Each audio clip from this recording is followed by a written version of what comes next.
Jadi kegiatan ini itu dilatar belakangi oleh munculnya kesenjangan secara global, kesenjangan antar negara, kesenjangan antar provinsi, kesenjangan antar kabupaten kota, dan kesenjangan antar desa.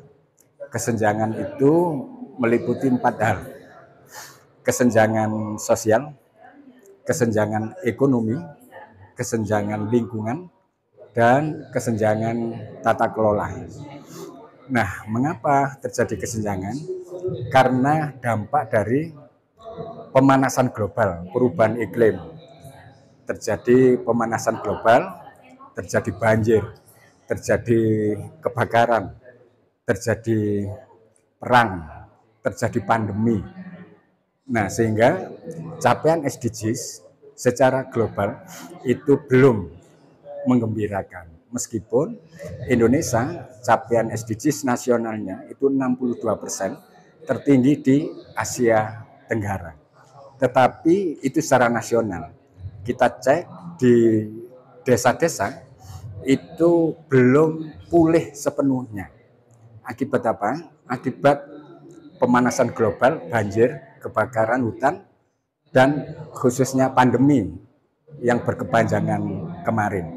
Sudah mulai tumbuh ekonominya, tapi belum pulih 100%. Di desa-desa masyarakat sudah bisa bekerja, tetapi kemampuan ekonomi itu belum bisa menolong masyarakat desa untuk bersekolah.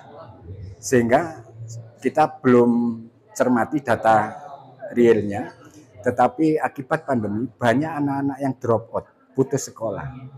Nah, itu sebabnya maka kampus ikut terpanggil untuk bersama-sama merumuskan, menjawab problem global, nasional, sampai di tingkat lokal desa. Apa programnya? Yaitu sekolah kader desa. Dan ada pemajuan kebudayaan desa. Kenapa? Karena budaya-budaya yang itu kemudian kita lihat mulai menggeser budaya yang ada di desa-desa. Maka kita juga siapkan mitigasi, menyelamatkan ya secara terencana bagaimana budaya desa itu bisa dikuatkan lagi, bisa dikembangkan ke depannya. Maka dua hal ini itu menjadi luaran, tujuan, output dari program ini. Jadi pendidikannya digarap, kebudayaannya dikuatkan.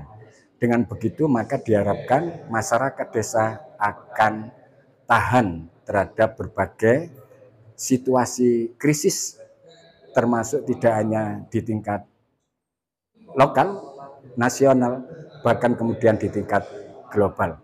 Jadi kita merumuskan ini dari pandangan-pandangan para tokoh, para pemangku ya, kebudayaan pendidikan, untuk bagaimana sebaiknya modul apa, skema pendidikan sekolah seperti apa, itu nanti kita lihat hasil dari FGD atau Focus Group Discussion pada sore hari ini. Tetapi kita sudah siapkan tempatnya, kurikulumnya, yang kemudian tadi juga akan dipadukan dengan kurikulum yang sudah disiapkan oleh Kementerian Ristekdikti bekerjasama dengan Kementerian Desa. Untuk apa? Untuk program sekolah kader desa, dan insya Allah ini adalah satu-satunya di Indonesia. Brawijaya bekerjasama dengan seluruh kekuatan sivitas akademika terpanggil untuk ikut berkontribusi menyelamatkan anak negeri. Pak, ini nanti rencananya untuk desa-desa yang akan diciptakan kader desanya berapa banyak desa?